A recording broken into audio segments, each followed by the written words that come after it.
subscribe the channel and press the bell icon for upcoming videos.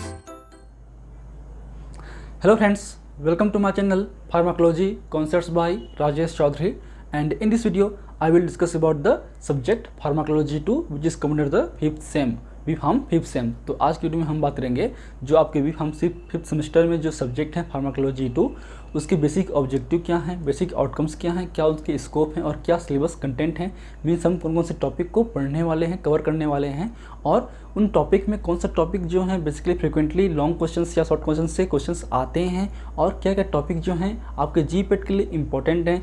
Means हमको GPAT के point of view से कौन कौन से टॉपिक को ज़्यादा फोकस करना चाहिए और किन पॉइंट को ज़्यादा फोकस करना चाहिए वो भी हम डिस्कस करेंगे। तो इसलिए if you want to watch my previous videos regarding the pharmacology, you can check the description box below or by using this link. So now let's discuss about the topic.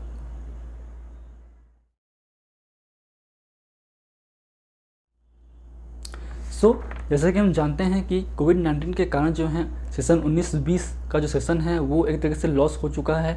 आपके जो 4th semester का exam शायद postpone हो गया होगा या फिर अभी नहीं हुआ होगा और आप जनरली 5th सेमेस्टर में प्रमोट हो चुके होंगे। तो आप जो है अब 5th सेमेस्टर के लिए तैयार करना शुरू कर दीजिए। तो उसी पॉइंट ऑफ व्यू से हम आज वीडियो तैयार कर रहे हैं।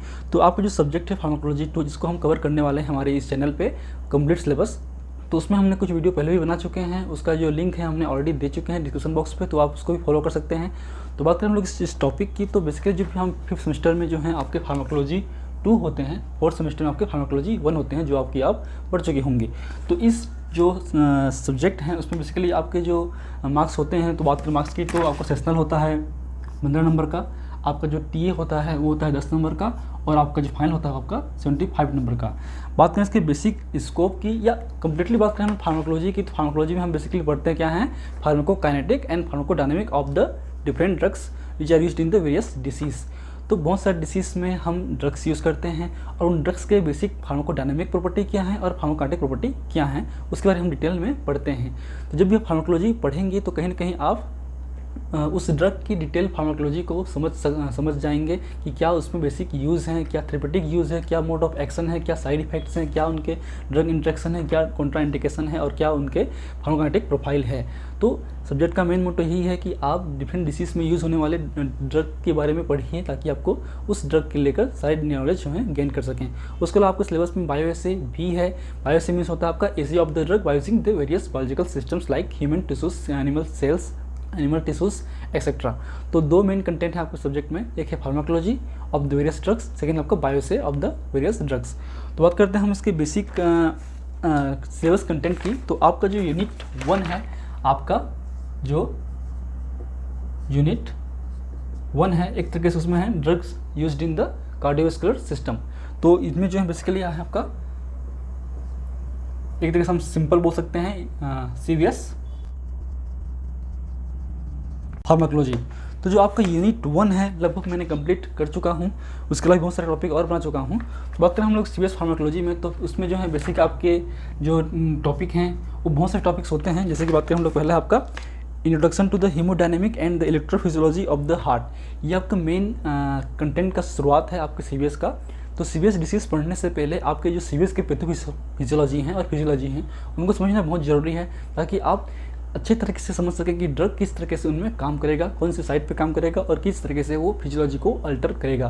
क्योंकि जो भी आपके ड्रग यूज़ होंगे वो कहीं ना कहीं हमारे जो बॉडी के अंदर में जो डिस्टर्ब पैथोफिजियोलॉजी है या फिर डिस्टर्ब फिजियोलॉजी है उसको करेक्ट करके ही हमारे जो डिसीज़ है उसको कंट्रोल करता है, उसको ठीक करता है, उसको प्रिवेंट कर सकता है। तो इसलिए जो है पैथोफिजियोलॉजी को आपको पढ़ना ज़रूरी है। हमने उसका भी लिंक दे दिए हैं ताकि आप उसको इजीली फाइंड आउट कर सकें। तो उसमें है आपका पहला है आपका haemodynamic and electrophysiology of the heart, जिसमें आप जो हार्ट की इलेक्ट्रोफिजियोलॉजी है, जो एक्शन पोटेंशियल है उसके बारे में पढ़ेंगे, उसकी जो बेसिक फिजियोलॉजी है हार्ट के वो पढ़ेंगे। नेक्स्ट आपका drug used in the congestive heart failure. तो जो CHF है वो बहुत ही इंपॉर्टेंट आपका डिसीज़ है या आपके जो कोलॉजी की बात करें 5th सेमेस्टर की, तो CHF से क्वेश्चंस मेजरली आपके लॉन्ग क्वेश्चंस आते हैं। CHF हो गया या फिर नेक्स्ट है आपका anti hypertensive, anti CHF drugs लिख सकते हैं हम लोग। इसमें बेसिकली हम जितने भी ड्रग यूज़ करेंगे उसका हम फार्माकोलॉजी पढ़ेंगे। फिर आपका एंटी हाइपरटेंसिव ड्रग,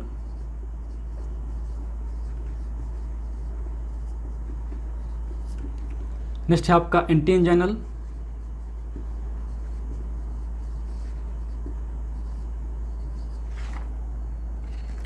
फिर है आपका एंटी अरिथमिक,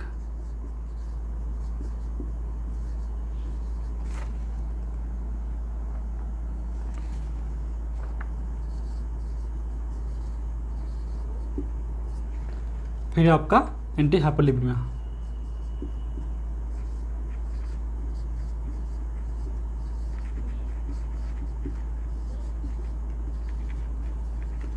तो ये आपके मेन कंटेंट है आपके सिलेबस का, यूनिट 1 का।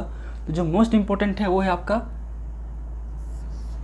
ये, इनमें जितने भी ड्रग हम यूज़ करेंगे वो सब सिमिलर होते हैं, खासकर डिजिटालिस को छोड़कर जो भी यूज़ होते हैं, चाहे वेसोडाइलेटर हों, डायबिटिक्स हों, आपके जो भी नाइट्रेट्स हो गए हैं, या फिर आपके अल्फा ब्लॉकर है, बीटा ब्लॉकर है, वो कहीं ना कहीं आपके, चाहे वो एंजाना की बात करें या हाइपरटेंसिव की बात करें या फिर आपके सीएचएफ की बात करें, उनमें फ्रिक्वेंटली यूज़ होते ही हैं। तो जो ड्रग क्लासिफिकेशन हैं सारे के लगभग सेम होंगे, जो ड्रग हैं वो सभी सेम होंगे। तो इसलिए अगर आप पूरी ड्रग को पढ़ते हैं तो कहीं ना कहीं ये 3 जो हैं वो आपको ईजिली कवर हो जाएंगे। लेकिन सभी में पढ़ना क्या है, बेसिकली आपके सारे ड्रग्स का मोड ऑफ एक्शन जो मेन है वो पढ़ना है। उसके अलावा वो किस तरीके से इन डिसीज़ को ठीक करता है वो भी आपको जानना जरूरी है, जो कि हम ऑलरेडी इस बारे में डिटेल में बात कर चुके हैं हमारे क्लासेस में। उसके अलावा आपका anti arrhythmic drug, anti arrhythmic drug से पहले आपको जो अरिथमिया का जो मेन कॉज है, या फिर बात करें हम लोग पैथोफिजियोलॉजी है, या फिर जो बात करें हम लोग action potential of the heart की, उसको भी पढ़ना जरूरी है ताकि आपको इजीली समझ में आ सके। उसके अलावा आपका एंटी हाइपरलिपिड ड्रग, एंटी हाइपरलिपिड ड्रग इसलिए इसमें सीरियस के ड्रग में आते हैं क्योंकि जो हाइपरलिपिडमिया है वो मेन प्राइम कॉज है आपके एथेरोस्क्लेरोसिस का, और वो फिर आपकी हाइपरटेंशन है, आपकी इस्कीमिया है, माइग्रेन इन्फेक्शन है, वो कॉज करता है, उससे जो है आपको सीवियर डिसऑर्डर्स होंगे। इसलिए हम एंटी हाइपरलिपिडमिक भी ड्रग को मेंशन करते हैं। अब आते हैं हम यूनिट नंबर 2 पे। तो यूनिट नंबर 2 पे भी आपके जो बेसिकली आपका सीवियस ड्रग्स भी हैं, इसमें भी आपके सीवियस ड्रग्स भी हैं, लेकिन वो इतना इंपॉर्टेंट नहीं होते हैं एज कम्पेयर टू दिस। तो इनसे मेजरली लॉन्ग क्वेश्चंस आते ही हैं आपके मेन एग्जाम में, बाकी शॉर्ट क्वेश्चन से इससे आ सकते हैं। इनमें हैं आपके जैसे कि drug used in the shock therapy, haematinics, coagulants, anticoagulants, fibrinolytics, antiplatelets drugs and plasma volume expanders, जो है आपका सेकंड यूनिट का फर्स्ट पार्ट है। ठीक है, उसके बाद सेकंड पार्ट है आपका drugs used in the urinary systems. उसमें है आपके यूरिनरी सिस्टम, उसमें आपके डायरेटिक्स और एंटी डायरेटिक्स। जो डायरेटिक्स है वो ऑलरेडी इसमें कवर हो जाते हैं, इसलिए उसको डिटेल पढ़ने की जरूरत नहीं है बार बार।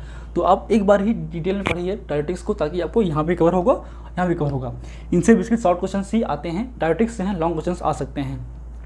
जब डायरेटिक्स पढ़ेंगे तो ये ध्यान रखिए कि डायरेटिक्स में बहुत सारे क्लासेस हैं, आपके थायराइड्स हैं, लूप डायरेटिक्स हैं, पोटेशियम स्पेरिंग डायरेटिक्स हैं। तो उन ड्रग्स का क्या यूज़ किस में है, बात करें हम जीपेट पॉइंट ऑफ व्यू से, तो यही सब इंपॉर्टेंट हैं। उनमें बेसिकली आपको फोकस करना है कि कौन सा सीवियस ड्रग किस ड्रग के लिए प्रीफर्ड है। जैसे कि बात करें हम लोग कैल्शियम चैनल ब्लॉकर की, उसमें बहुत सारे ड्रग्स होते हैं। एक होता है आपका यूरापामिल, तो उसको हम बेसिकली यूज़ करते हैं सीएचएफ के अगेंस्ट में। लेकिन जो डाइहाइड्रोपिरिडीन्स हैं, जो निफिडिपिन्स हैं, उसको हम यूज़ करते हैं आपके एंटी हाइपरटेंसिव के लिए बेहतर तरीके से। तो इस तरीके से आपको पढ़ना है कि उन क्लास में से कौन सा ड्रग किस डिसीज़ के लिए बेहतर तरीके से हम यूज़ कर सकते हैं और क्या उसके बेसिक मोड ऑफ एक्शन है। ठीक है, नेक्स्ट आते हैं हम लोग यूनिट नंबर 3 की। यूनिट नंबर 3 में बेसिकली हैं आपके ऑटोकॉइड्स एंड रिलेटेड ड्रग्स। तो ये बेसिकली जितने भी लोकल हार्मोन्स हैं, चाहे बात करें हम लोग हिस्टामिन की, सेरोटोनिन की, प्रोस्टाग्लैंडिन्स की, एंजियोटेंसिन 2 की या एंजियोटेंसिन्स की, या एनएसआईडीज की, एंटी गॉड ड्रग्स की, या फिर एंटी न्यूटाडिक ड्रग्स की। तो इसमें जो मेजर इंपॉर्टेंट हैं, तो जैसे कि बात करें हम लोग 1 बाय 1, तो पहले आपका introduction to the autacoids and transmissions. तो इससे क्वेश्चंस आपके जीपेट से आते हैं। जितने भी आपके क्लासेस हैं, आपके एमिन डेरिवेटिव्स हैं, लिपिड डेरिवेटिव्स हैं, आपके इकोसिनाइड्स हैं, आपके पेप्टाइड्स हैं, तो क्या क्या ड्रग हैं उसमें आते हैं, आपको याद रखना जरूरी है। उसके बाद करेंगे इसमें मोस्ट इंपॉर्टेंट है आपका हिस्टामिन और सेरोटोनिन।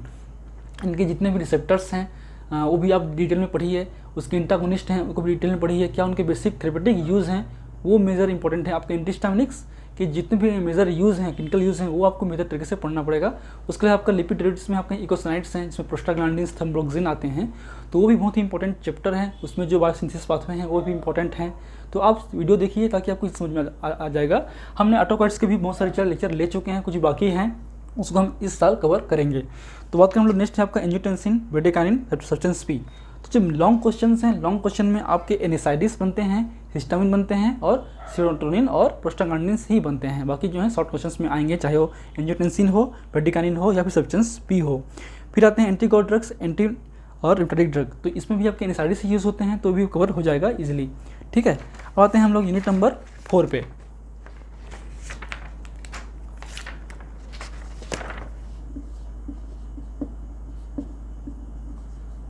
यूनिट नंबर 4, इसमें आते हैं आपके इंडोक्राइन ड्रग्स एंड फार्माकोलॉजी।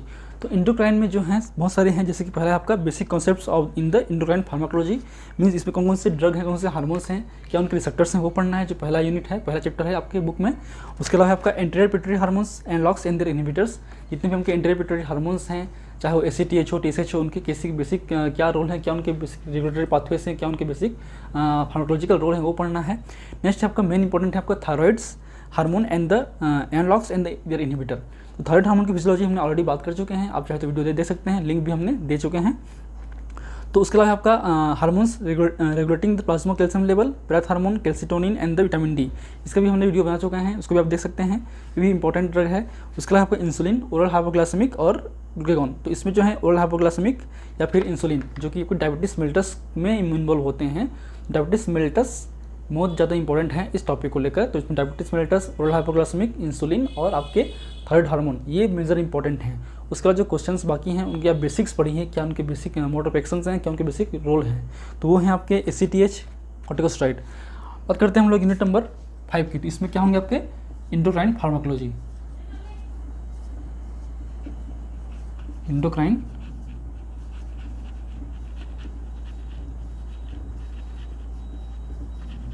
तो इसमें जो है थायराइड, इंसुलिन, डायबिटीज़ जो मेजर इंपॉर्टेंट हैं। उसके अलावा आपका कॉर्टिकोस्टेरॉइड्स। ओके, अब आते हैं next number 5 number unit number 5। इसमें जो फर्स्ट पार्ट है वो भी आपका इंडोक्राइन फार्माकोलॉजी है।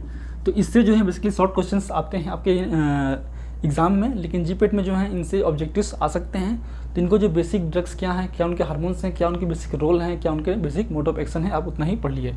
इंडोक्राइन फार्माकोलॉजी भी इसमें इन्वॉल्व हैं, जिसमें हैं आपके androgen, anabolic steroid, oestrogen, progesterone and oral contraceptive drug acting on the uterus. तो ये 3 ड्रग हैं। नेक्स्ट है आपका छठवां, इसमें जो है आपका 6 जो सेकंड पॉइंट इसका है वो है आपका बायो एसे। तो बायो एसे से जो है लॉन्ग क्वेश्चन, शॉर्ट क्वेश्चन दोनों आते हैं। बायो एसे का हमने कंप्लीट वीडियो बना चुके हैं, तो उसको भी आप प्रिफर कर सकते हैं, लिंक हमने ऑलरेडी दे दिया है। तो इसमें हम पहले पढ़ेंगे basic principles of the bioassay, application of the bioassay, types of bioassay. तो एक ही क्वेश्चन है, इसमें आपके डिटेल आते हैं, लॉन्ग क्वेश्चन आते हैं। Discuss in brief about the bioassay. तो अब इसमें क्या उनके बेसिक हैं। बायो से मतलब होता है assay of the drugs by using biological system. किसी भी ड्रग का हम जब एसे करते हैं, हम केमिकल से भी करते हैं, माइक्रोब से भी करते हैं और एनिमल टिश्यू से भी करते हैं। अगर हम बायोलॉजिकल सिस्टम यूज़ करें, चाहे वो माइक्रोब्स हो, चाहे वो एनिमल हो, चाहे आपके एनिमल टिश्यूज़ हों या फिर ह्यूमन टिश्यूज़ हों, सेल्स हों, उसको हम बोलते हैं बायो एसे। हम उसका जो एसे हैं केमिकल से करें, उसको बोलते हैं केमिकल एसे। ठीक है, उसके अलावा आपका जो नेक्स्ट पार्ट है वो आपका bioassay of insulin, oxytocin, vasopressin, ACTH, डी-टोबैकोलिन, डिजिटालिस, हिस्टामिन एंड 5-HT। इसके बारे में हम वीडियो बना चुके हैं। इसमें जो इंपॉर्टेंट है वो है आपका इंसुलिन, ऑक्सीटोसिन और आपके डिजिटालिस। तो ये जो मेन ड्रग हैं या चीज़ें हैं जो कि हम आगे इस सब्जेक्ट में पढ़ेंगे।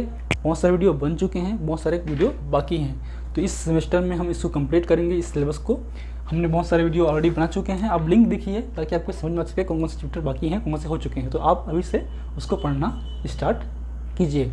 और आप जीपेट के लिए जा रहे हैं तो आप उसको कम्पिटिटिव बेस पे ही पढ़िए। हमने सारे वीडियोस जो हैं जीपेट के हिसाब से ही, जो थोड़ा सा इंपॉर्टेंट पॉइंट्स हैं उसको हम कवर किए हैं, ताकि आपको इजी हो सके जीपेट के एग्ज़ाम को क्रैक करने के लिए। And so if you like my videos, please press the like button, share with your friend, and any feedback please comment in the comment section, that motivates me for the upcoming video. आपको भी questions हो, queries हो तो आप easily पूछ सकते हैं comment box पे, हम रिप्लाई जरूर करेंगे। So in last, thank you, keep watching.